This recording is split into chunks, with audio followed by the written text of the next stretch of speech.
Good evening, and thank you for coming for the screening of A Shot in the Dark. As you know, this is part of The Worlds of Julie Andrews retrospective, which includes not only movies in which Julie Andrews stars, but this is one of the Pink Panther, part of the retrospective features several of Blake Edwards' films, of her husband and main collaborator, Blake Edwards. And this one is one of the most beloved Pink Panthers. To introduce it, I ask another genius of comedy to join us from Los Angeles, and it's John Landis, the director of Animal House and Blues Brothers and Trading Places. And John is waiting here for us, and we can, John Landis. Hello from Beverly Hills. Giulia just called me a genius. I'm very taken aback. I've known her a long time, and she calls me lots of things, but never that. Anyway, you're about to watch A Shot in the Dark, which was a French farce by, I have notes, Marcel Archard. And it was originally called The Idiot, or in French, L'idiot. Oui. And it starred a character, it features a character in it, called Inspector Clouseau, which I find fascinating because The Pink Panther was a movie starring David Niven, and they had hoped to begin a franchise about this legendary jewel thief, the Phantom, played by David Niven. And they hired to be the inspector, Peter Sellers. And I think that something was afoot because they called him Inspector Clouseau. That character is from another play. Regardless, while they were shooting The Pink Panther, he and Blake Edwards got on marvelously. A great deal of the stuff in The Pink Panther that makes it so memorable was improvised with Peter and Blake Edwards. And this character caught on. It's kind of sad because it was a David Niven vehicle. He had signed for 4 movies, became a supporting players franchise. So they United Artists, even when The Pink Panther was in post-production, they said, we want an Inspector Clouseau movie right away. So they took the play where Inspector Clouseau was created, which was A Shot in the Dark, called The Idiot. I told Giulia it was a big hit in the West End in London, and the sexy housekeeper played by Elke Summer was played by the young, sexy Judi Dench.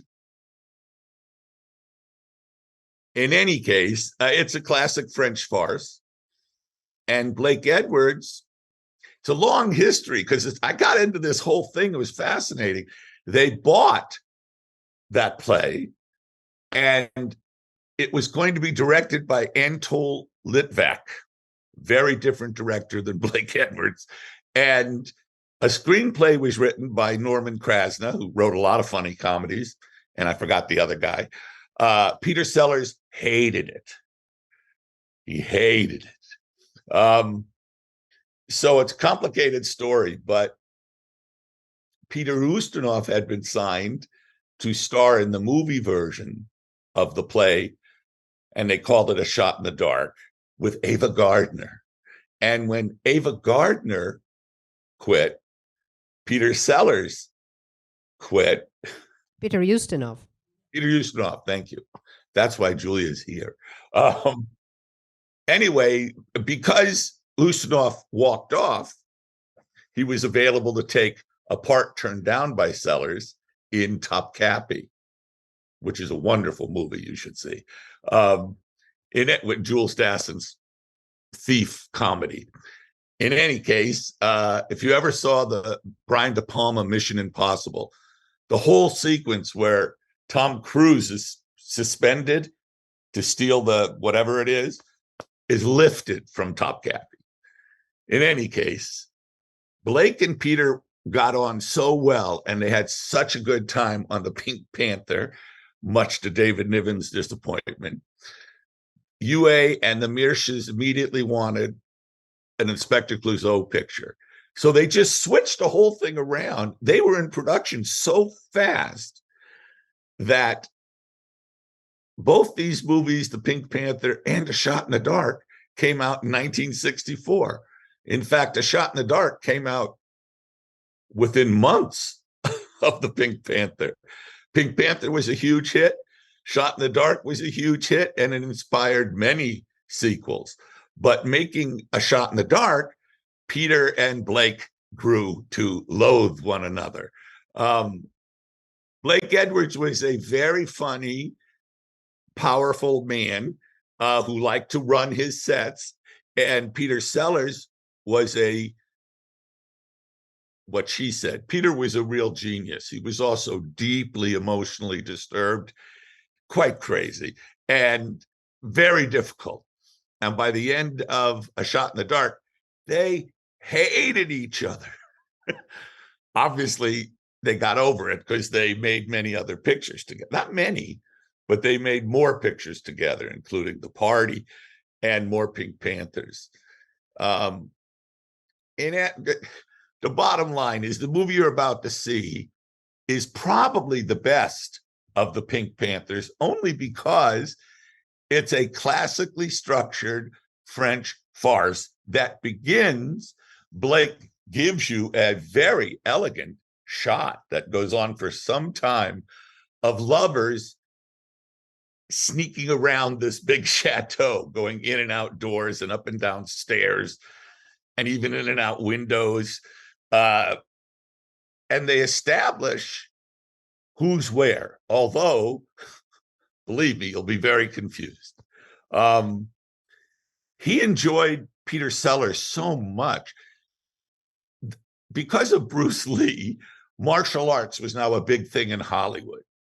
And there was a guy named Ed Parker, who was a karate teacher, whose biggest students were Elvis Presley and Blake Edwards.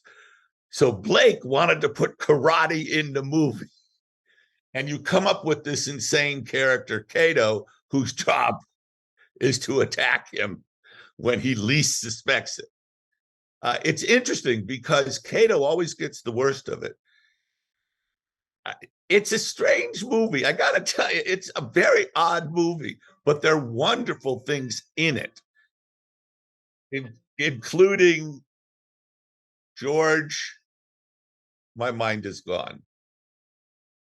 Who's George Sanders. Yeah. George Sanders, who was a marvelous actor, deeply complicated and unhappy man, but he's used brilliantly in this. First of all, he is aristocratic, which is what he's supposed to be in this story. And second of all, he plays it so straight. And Edwards uses him in an interesting way. He becomes Oliver Hardy to Peter Sellers' Stanley. There are many times in the movie where Sellers' bumbling antics, you cut to George Sanders just totally doing Ollie.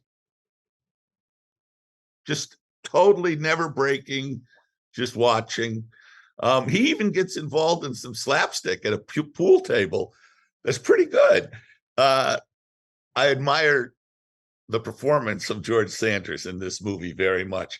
Elke Summers Fine playing the saucy French maid who may or may not be the murderer. The best scene in the movie, of course, is the denouement, only because Sellers is so damn funny. It's not because of the writing, by the way. It is a classic Agatha Christie Thin Man scene where all the suspects are in one room and the police detective is now going to explain what happens. And he just keeps falling over things. I mean, that's Blake Edwards obviously adored Laurel and Hardy. In fact, the movie The Great Race is dedicated at the very beginning to a card honoring Laurel and Hardy, which makes him dear to my heart. He was a very versatile director. He became known as a comedy director, but he made some really good suspense films. The one with Ross Martin and Lee Remick, whose name, the title I forgot, Giulia. Experiment in Terror. Thank you. I should just take Giulia with me, please. Have you ever seen Experiment in Terror? Let me see hands. There are about. It's really There good. is one. The one person. Well, do you Hard to, remember you know, this? it's hard to find. It's very hard to find. Really? Oh, I'm sorry. It's very good. And it makes asthmatics terrifying because you hear this a lot. Very good, scary movie. Anyway, he also created Peter Gunn, the TV series, which was the first time he worked with the brilliant Henry Mancini. You all know the Peter Gunn theme, which I stole shamelessly to use in the Blues Brothers. However, Blake, I don't want to just limit him to comedy because he made a lot of movies. When you're successful in Hollywood with a genre, then that's what you do because that's what they'll give you money to do. It's extremely frustrating for most filmmakers. That's why we're all jealous of Michael Curtiz, the Hungarian American director who had a long reign at Warner Brothers because he got to work in every genre. Also, he made Casablanca, but other than that, and Yankee Doodle Dandy, and Robin Hood. I mean, he got to do everything. We're all jealous. In any case, Blake Edwards had a very odd career, very successful, but odd. And if you watch his movies, there's always a deep love of slapstick and a real deep felt cynicism, best expressed in S.O.B., which is a fascinating movie on many levels, and pretty funny. His most successful movie was 10, where Dudley Moore is in the Peter Sellers part and introducing Bo Derek, which helped the box office a lot. In any case, A Shot in the Dark is an interesting movie. It's, for a contemporary audience, it's probably slow, but it's wonderfully silly. And it introduces the character of his superior officer, played by Herbert Long, who became really the bedrock of the series, this guy. The bottom line is, I think you're going to enjoy it. Watch George Sanders doing his takes to camera. They're really pretty great. Blake uses them a lot. I mean, the sillier Peter Sellers gets, the more you cut to George Sanders. Just watch it. I bet you can't guess who the murderer is. I won't tell you. There's I saw Giulia going, oh, there's a wonderful scene. It is the best thing in the movie, which is the ending scene of the denouement, who did what, and I'm going to tell you, where all of the characters who've been sitting pretty silent all this time, all the suspects, the chauffeur, the drivers, the butler, the maids, suddenly everyone starts talking, and the wife, everyone's accusing, they're all sleeping with one another, by the way, as you see in the opening shot, but everyone accuses everyone. And what's wonderful is to see Clouseau realize he's lost the plot, he's lost control, he's being ignored while they're all fighting with one another. It's a very funny and elegantly constructed scene. So I think you're going to enjoy this movie very much.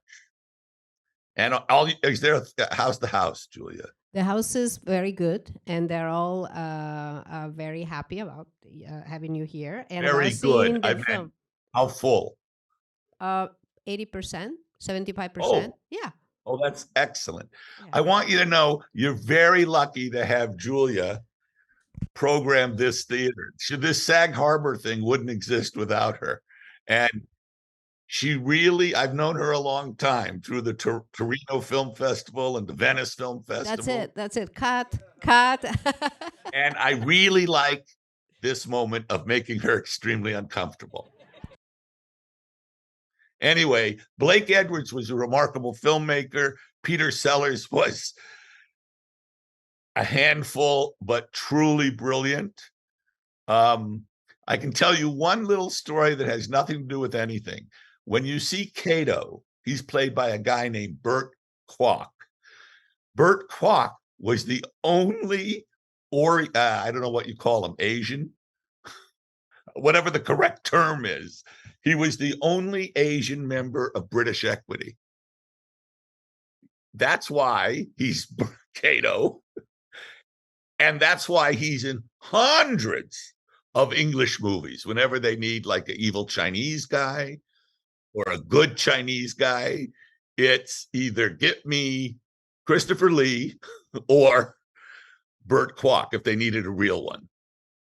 It's fascinating. British Equity had 2 black guys in it, Johnny Secca, and it's just fascinating. Shane Rimmer is an actor. Look him up. He's in most of the James Bond movies. He's in hundreds of movies because he was Canadian and could convincingly play an American. When I went to make An American Werewolf in London in the UK, this is why I know all about Bert Kwok.